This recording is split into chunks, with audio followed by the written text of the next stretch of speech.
AITAH for refusing to drive a longer route to drop a girl off because she didn't want to be alone in the car with me? I feel like it's relevant to mention I'm a male. This situation involves me and 3 other people. Let's call them Joe, Sandra, and Amy. I'm good friends with Joe. We've been friends since we were kids. I know Sandra through Joe, and the 3 of us hang out regularly.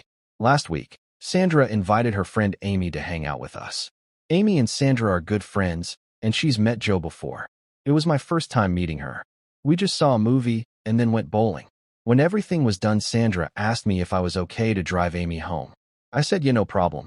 I'm the only one who drives, so I usually drop everyone off after we see each other. I live in the middle of nowhere, like an hour north of all of them. They all live pretty close together.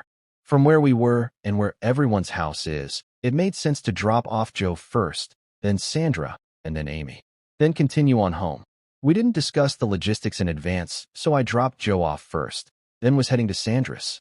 I could tell Amy and Sandra were texting each other, and they were kind of whispering. I had a feeling they were talking about me, but I didn't know for sure until Sandra just pointed out I made a wrong turn and Amy's house was the other way. I explained it made more sense to drop Sandra off first, then Amy.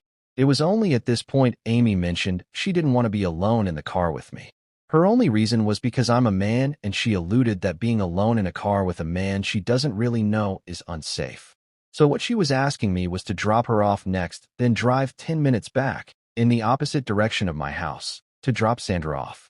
Then another 10 minutes, back the exact same way I just came from, passing Amy's house again, in order to get home. My drive home is already an hour from town, so I said no. I didn't want to add an extra 20 minutes to my already 60-minute drive. They were both really pressuring me and trying to guilt me into just doing it, but I kept saying no. It was such an awkward car ride because they just didn't give up.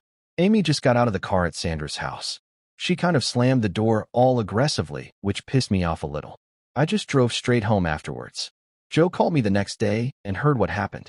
He felt like I should have just done it, but I feel like their ask was unreasonable. I'm not going to go way out of my way to do a favor for someone who just thinks I'm some messed up abuser or something. Anyways, just looking for opinions on whether or not I'm the asshole here.